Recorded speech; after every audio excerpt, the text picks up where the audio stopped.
Hello and welcome back. This is video number 6 and we're going to dive into the Facebook Pixel and talk about the different variables and settings which according to Facebook is also known as standard events.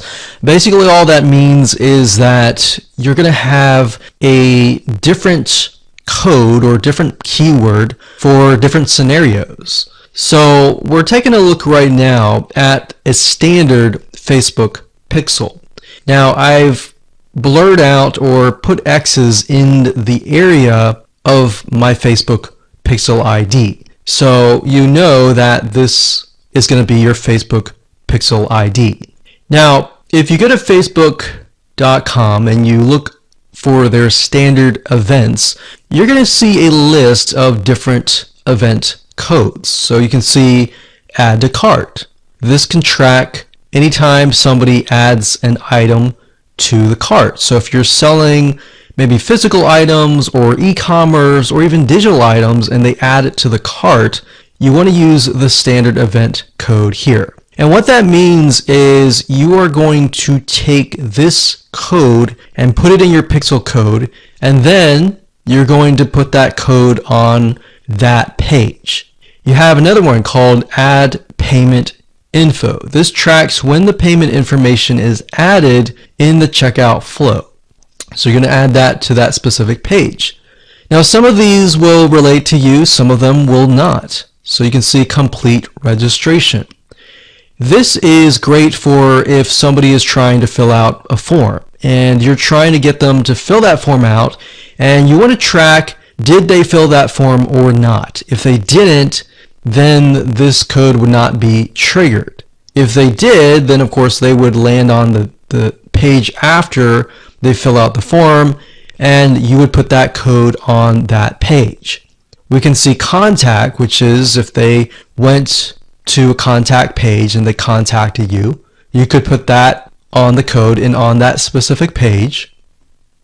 So as you can see, there are tons and tons of different standard events that relate to different actions. So we have donate, we have find location, we have initiate checkout, we have lead. Lead is whenever somebody signs up on your email list. Or they could be a form submission. They could sign up for a trial. They could land on a specific page where you would deem them to be a lead. And you would use that code right here. And then we have purchase.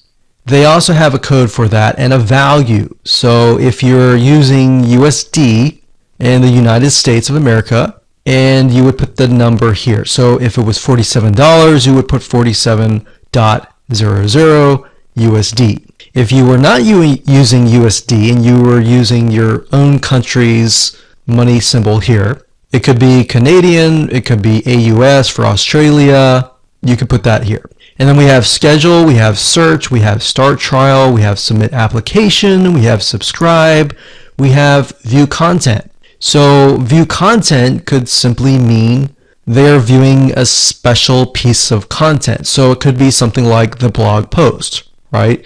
So we could send them to the blog post. You would make sure that the Pixel code has this specific code in it. So why don't we go back to the Pixel code and let me show you what you need to do.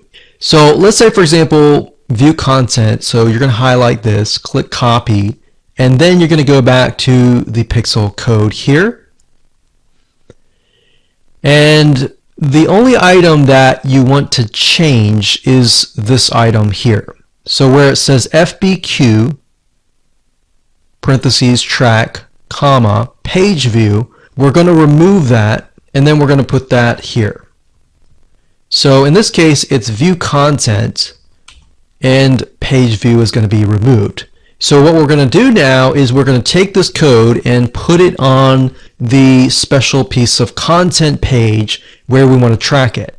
Now, if it's a lead, we simply remove this and type lead. Now, when you run your Facebook ad campaign, what's going to happen is in the campaign, you'll see these keywords. So you can also put your own keyword as well. And it's going to tell you the keywords, how many people visited it, and all that. And you yourself will know, okay, so this many people out of 100 people came, 10 people, 10% became a lead. So you'll see leads 10.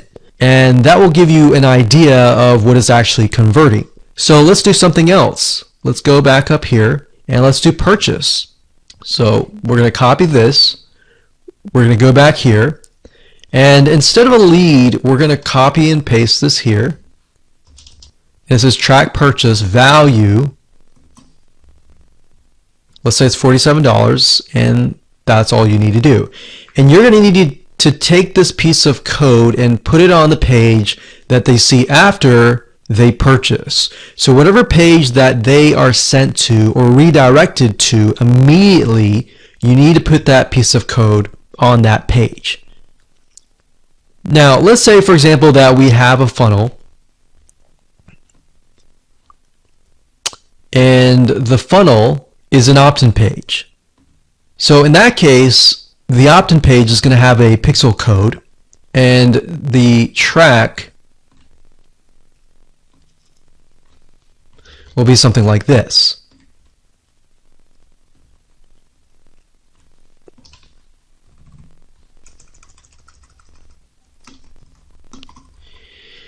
So the opt-in page could be a page view or view content, and then the next page after that, if they subscribe, could be a lead. So throughout your funnel, you have different steps, you have different pages, and on those different pages, you'll have different pixel codes. Now, while that might seem a little bit complex right now, it really isn't. It's a matter of just changing the keyword and putting the code on the right page. And then, of course, using the Facebook Pixel Helper Google Chrome extension to go back to the page, make sure that pixel is on the page, and it'll tell you if the pixel is on the page and specifically what it is. So if it's a lead, it'll show a lead. If it's a purchase, it'll show a purchase. And it really is quite easy once you get the hang of it. So with that said, let's move on to the next video.